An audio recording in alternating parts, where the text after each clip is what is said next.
All right, today we're gonna check out another thing that you can do with a Swiss Army knife. So this is the Tinkerer. This is the Swiss Army knife that I carry, and one of the things that I really like about it is it has these little precision pliers. So there's a lot of things that you can do with precision pliers, but what we're gonna take a look at is suturing.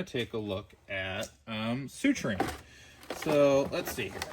You can buy a variety of sutures just off of Amazon and different things like that. I like to have some of these around. This is just a mixed one of sutures, and they come with a variety of different types. This has nylon and silk and polyester and propylene and whatnot, and all of those are not dissolvable or resorbable, so we would call them. Resorbable sutures, you'd look for ones that are called chromic, and usually you have to get those from like a veterinary supply or be a doctor, and you can order your own.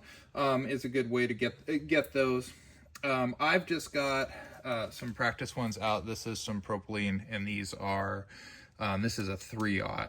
The different sizes refer to how big that thread is, and that matters more based on what material you are both suturing through and what you are wanting it to do and close and things like that.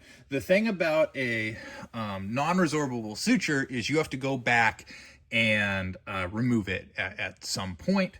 The body will ultimately break down everything given a long enough timeline, but we're talking like silk might take 6 or 9 months for the body to break it down, so it's best to go back and remove it. Chromic, 3 days to 2 weeks depending on application and whatnot. So I'm just going to show you what's called a simple interrupted suture today, because we're really not talking about suturing, we're talking about the Swiss Army knife. And this is the needle on there. It's this little half moon thing. And what we're going to do, and these come in different shapes and sizes as well. So this is a lot of suture. If I was going to be suturing in an actual application, I would cut this shorter so I don't have as much to mess with. I'm going to keep it long today because this is just a practice board and I don't want to waste it. But what I'm going to do is I'm going to grab that with my needle driver here. Look at that. And then I just, I come in, we'll come in over on this one. I'm going to take a bite and I'm going to come through on the other side, just like this, trying to keep it where it's more or less even. And I don't want to be too close to the wound site itself because it will actually, tear out when we go to tighten it. I'm going to pull that through. And like I said, I would normally shorten this, but we'll go all the way down until we're leaving a little bit of a tail, but not too crazy much. I'm going to close the driver, and I'm going to make 3 loops, and then I'm going to grab my tail.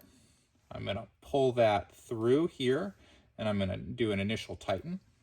Now I'm going to wrap it the other way, come in, grab that tail again, do a second tighten, and then to finish it off, I'll go back the first way, grab, and do a third tighten here. Now, from there, if I was, depending on what I'm doing, I do multiple ones of those. There are other suturing techniques that are, locking and continuous and different things. But really, if you just do a bunch of interrupteds, you'd be fine. And then you want to cut. You don't want your suture to pull through, so you want to leave some amount of tail on both sides. Hey, look, I found a use for the scissor on my Swiss Army knife. So that is a simple interrupted suture done with a Swiss Army Tinkerer here. So just one of the many things you can do with a Swiss Army knife, and I think this one's pretty useful. I'll do one more just to talk through again, because suturing technique can be pretty useful. So I think if everyone kind of knew some really basic first aid stuff. So what I'm going to do is I'm going to grab my needle, and I'm going to grab it. See how I've got, let's see, can you see there about how much I've got on that bite?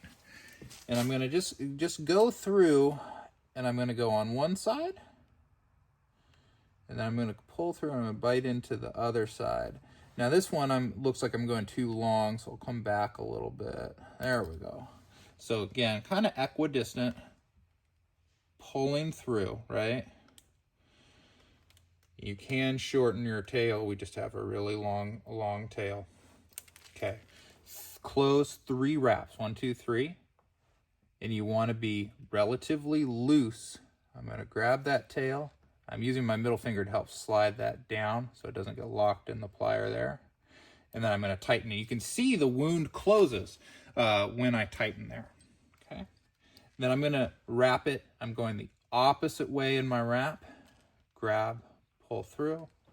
And I'm going to do that twice. That will basically self-lock the suture. We're doing the same thing that we would do is if we were, you know, sewing and we were tying off, because that's really what we're doing. We're just sewing flesh instead of cloth here. And I'm clipping the tail, leaving a little bit of the tail so it doesn't pull out, but enough so that this doesn't, you know, pull open, doesn't drag on something here. That's the tail that I clipped. So there we go. Just to show you what that looks like. So that's 2 sutures there. Maybe we'll do one more and try to get it really zoomed in. What do you think? I figure I've got this suture out. So yeah, if you wanna, you know, follow along or whatever. So I'm gonna try to get this lined up in the video here. So I think we can see it right there. So I'm coming in with that bite and coming up, driving that through. Now, depending on who your patient is, you know, depends on, you might want to do this with anesthetic. Sometimes, you know, just topical lidocaine can kind of do the trick there. And then I'm coming in, I'm going to close, and I'm doing those 3 loops. Hopefully you can see this in frame. And I'm pulled out there. Trying to do too many things at once. So I grab him, and I'm using that to tighten there, right? Coming back the other way. Good. And then I'm doing one more time here. Just like that. And then we will snip it off. And then you've got, you know, on this video, you've got, see, I'll pull it out of the way this time. 3 little sutures that we placed. Again, all with that Swiss Army knife, that tinkerer there. So I hope you found that informative, and I also hope you never really have to rely on using it.